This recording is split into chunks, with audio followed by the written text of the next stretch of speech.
साधना के माता पिता बचपन में ही गुजर गए थे। वो अपने चाचा चाची के साथ रहती थी। साधना की चाची बहुत लालची स्वभाव की थी। वो साधना को एक आंख पसंद नहीं करती थी। एक दिन साधना अपनी चाची के साथ बाजार से निकल रही थी। तभी वहां के बदमाश जग्गा ने उनका रास्ता रोक लिया और साधना पर बुरी नजर डालने लगा। ओए होए, क्या अदा है? जरा हम पर भी मेहरबान हो जाओ साधना रानी। चाची, ये जग्गा मुझे फिर से परेशान कर रहा है। जग्गा दादा, बच्ची है, थोड़ा प्यार से बात किया करो। घर आओ, चाय पानी पियो, फिर आराम से बात करेंगे। अभी हम चलते हैं।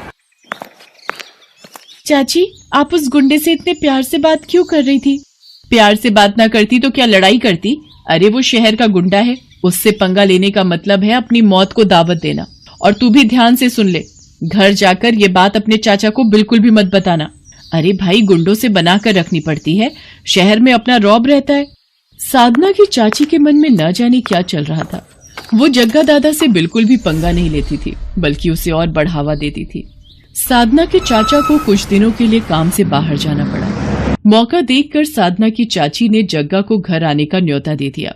अरे आओ जग्गा दादा, आओ, देखो आज साधना ने अपने हाथों से पूरी पकवान बनाए हैं। चाची ने इस गुंडे को घर बुला लिया। अगर चाचा घर पर होते तो वो कभी भी इस गुंडे को घर में ना घुसने देते। अरे भाई, जिसने बनाया है उसे बुला तो लो, हैं? अपने हाथों से ही मुझे खिला देगी। जग्गा दादा, मजाक करने में भी आप नंबर 1 हो। मैं साधना को अभी बुलाती हूँ। साधना की चाची जबरदस्ती साधना को जग्गा के सामने खड़ा करती है और साधना मन मार कर जग्गा को खाना परोसती है। जग्गा खाना खाकर चला जाता है। साधना अपने कमरे में जाकर फूट फूट कर रोने लगती है। साधना के चाचा को गए 2 दिन बीत गए थे।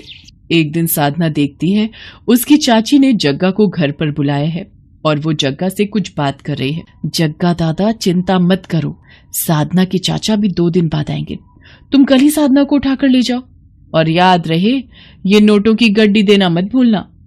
उसके बाद तुम साधना का जो मर्जी करो, उसे प्यार करो या उसे बेचो, मुझे तो बस पूरे पैसे चाहिए।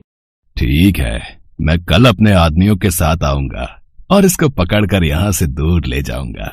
साधना अपनी चाची और जग्गा दादा की बातों को सुनकर घबरा जाती है और वहां से भाग जाती है। साधना के पास थोड़े बहुत पैसे थे जिनसे वो टिकट लेकर एक बस में बैठ जाती है। वो बस शिमला की थी। साधना शिमला पहुंच जाती है। साधना के पास पैसे खत्म हो गए थे।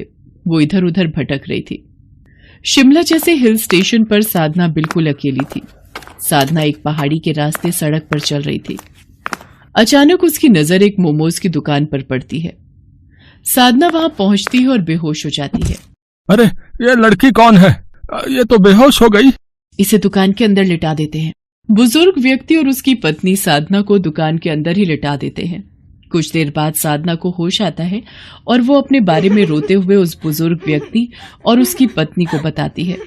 वो बुजुर्ग व्यक्ति शिमला में मोमोज की दुकान चलाता था और अपनी पत्नी के साथ मोमोज बनाकर बेचता था। साधना अपने बारे में बताते हुए रो पड़ती है। रो मत बेटा, जिसका कोई नहीं होता उसका ईश्वर होता है। तुम्हें अब वापस अपने घर जाने की कोई जरूरत नहीं है। तुम हमारे साथ ही रहो, हम तुम्हें अपनी बेटी बनाकर रखेंगे। आपका बहुत बहुत शुक्रिया। आप दोनों ने मेरी इतनी मदद की। एक मेरी चाची जिन्होंने मुझे उस बदमाश के हाथों बेचना चाहा। बाबा, मैं कैसे अपना दुख भूलूंगी।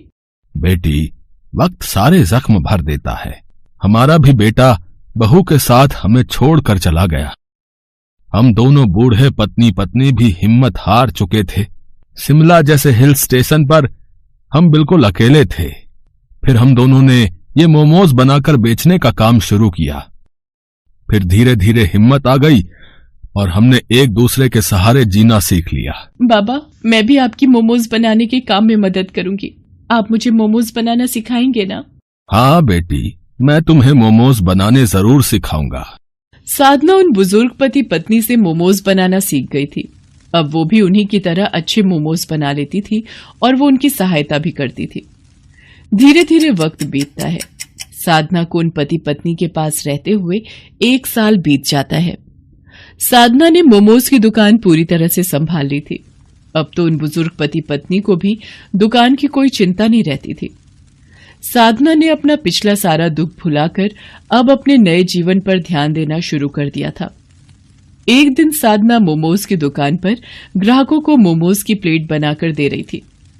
अचानक उसने अखबार में एक इश्तेहार देखा जिसमें उसके चाचा ने साधना की फोटो लगा रखी थी और लिखा था कि साधना, तुम जहां कहीं भी हो मेरे पास वापस लौट आओ, मेरी तबीयत ठीक नहीं है। बाबा, मेरे चाचा की तबीयत बहुत खराब है, वो मुझे बहुत याद कर रहे हैं, मैं अपने चाचा से मिलना चाहती हूँ। बेटी, मैं तुम्हें रोकूंगा नहीं, तुम चाहो तो अपने चाचा से मिलकर वापस आ सकती हो। साधना अपने घर वापस लौटती है, पर घर के बाहर भीड़ लगी हुई देख साधना को पता चलता है कि उसके चाचा अब इस दुनिया में नहीं है। साधना की चाची साधना से लिपटकर बहुत रोती है और उससे अपने किए की माफी मांगती है। साधना, मुझे माफ कर दे, आज तेरे चाचा मेरे कारण इस दुनिया से गए हैं। तेरे चाचा को पता चल गया था कि मैं तुझे जग्गा दादा के हाथों बेचना चाहती थी। तेरे चाचा ने जग्गा को पुलिस के हवाले कर दिया, पर वो तेरी याद में दिन पर दिन बीमार होते चले गए। आज तेरे चाचा मेरे कारण इस दुनिया को छोड़कर गए हैं। मैं ही लालची थी जो पाप करने चली थी। अपने चाचा के गुजर जाने के बाद साधना अपनी चाची को अपने साथ शिमला ले जाती है और फिर से मोमोज बेचने का काम शुरू कर देती है। साधना की चाची उसे ये सब करते देख अपने किए बुरे कर्मों पर रो पड़ती है। रामगढ़ गांव में सुधा अपने बेटे के साथ बहुत ही खुशी से रह रही थी। सुधा को पिज्जा बहुत पसंद था। गौरव बेटा, आज मेरा पिज्जा खाने का बहुत मन कर रहा है, बाजार से जाकर मेरे लिए एक पिज्जा ले आ। ये सुनकर गौरव बोलता है, अरे माँ, बुढ़ापे में पिज्जा भी कोई खाने की चीज है? ये सब बच्चों की खाने वाली चीजें होती हैं। तुम तो बस दाल रोटी खाओ और प्रभु के गुण गाओ। अरे मन तो मन होता है, बुढ़िया हो गई तो क्या हुआ, बूढ़े लोगों का मन नहीं होता क्या? अच्छा ठीक है, ले आऊंगा पिज्जा तुम्हारे लिए। तुम तो गुस्सा हो गई, मैं तो बस मजाक कर रहा था। गौरव अपनी माँ के लिए पिज्जा लेने चला जाता है। कुछ देर बाद गौरव पिज्जा लेकर आता है और दोनों मिलकर मजे से पिज्जा खाते हैं। एक दिन गौरव अपने ऑफिस से घर आ रहा था, तभी रास्ते में उसे एक पिज्जा की शॉप दिखती है और वो सोचता है, आज माँ के लिए पिज्जा ले जाता हूँ, इसे देखकर वो बहुत खुश हो जाएंगी। इतना सोचने के बाद गौरव पिज्जा लेने चला जाता है और पिज्जा लेकर घर की तरफ निकल पड़ता है। तभी रास्ते में एक कार से उसका एक्सीडेंट हो जाता है। बहुत देर हो जाने पर जब गौरव घर नहीं पहुंचता तो उसकी माँ चिंता में उसे फोन लगाती है, पर गौरव का फोन नहीं लगता। कुछ समय बाद सुधा को एक अनजान नंबर से फोन आता है और गौरव के मरने की खबर मिलती है। ये खबर सुनते ही सुधा के पैरों तले जमीन खिसक जाती है और वो फूट फूट कर रोने लगी और कहती है, हे भगवान, ये अचानक क्या हो गया? मेरे बुढ़ापे का इकलौता सहारा मेरा बेटा ही था, वो भी तूने छीन लिया। अब मैं किसके सहारे जिंदा रहूंगी? उसकी यह हालत देख पड़ोसियों से सांत्वना देकर चले जाते हैं।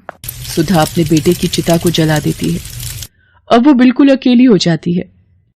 वो गौरव की बातों को याद करके रोती रहती थी। बेटे के मर जाने के बाद सुधा के घर की हालत बिगड़ने लगी थी। उसके पास खाने के लिए कुछ नहीं बचा था।